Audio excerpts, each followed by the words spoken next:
Why do people struggle to say what they actually feel? Hey y'all, today is March 17th. Happy St. Patrick's Day. If you're not wearing your green, I hope you don't get pinched today. I'm about to do my face care and I'm going to answer a question that you all asked. And the question I'm answering today is, why do people struggle to say what they actually feel?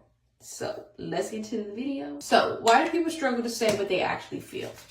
It's not because they're hiding something, or even that they're bad communicators. It's because most people were never taught the language of emotions.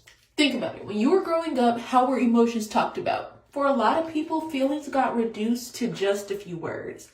I'm mad, I'm sad, I'm stressed.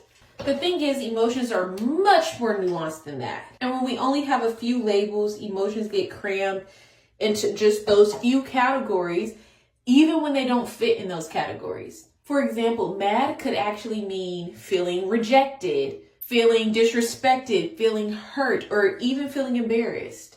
And sad could mean lonely, disappointed, left out, or grieving something you lost. And stress is often a catch-all for overwhelmed, anxious, pressured, or mentally exhausted. So when we don't have the right words, we often default to vague emotions, vague words, and that leads to misunderstandings. The problem with that is, if you tell someone you're mad, they have to guess why you're mad. If you tell someone you're stressed, they don't know what you need or how they can possibly help you with that. But if you say, I feel dismissed when I'm interrupted, or I'm overwhelmed and I need help prioritizing, that's clear, that's actionable, that's something that the other person can actually respond to. So better emotional vocabulary doesn't just help you express yourself, it helps other people know how to show up for you. And it just shows that most people are not bad at communicating,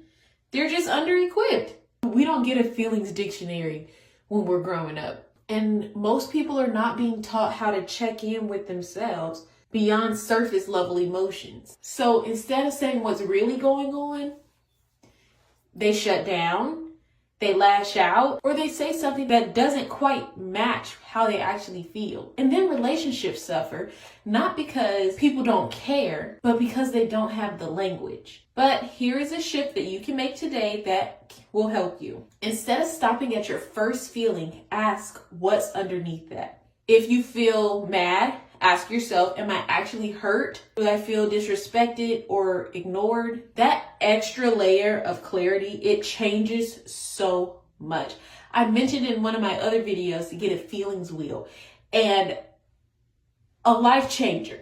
I will mention that as many times as I can. Get a feelings wheel and do some research, because more emotional vocabulary leads to better communication, and better communication leads to stronger relationships. So if you've ever struggled to say how you feel, it is not a personal flaw. It's a skill that you were never taught, but it is never too late to learn. All right, that's all I have for you today.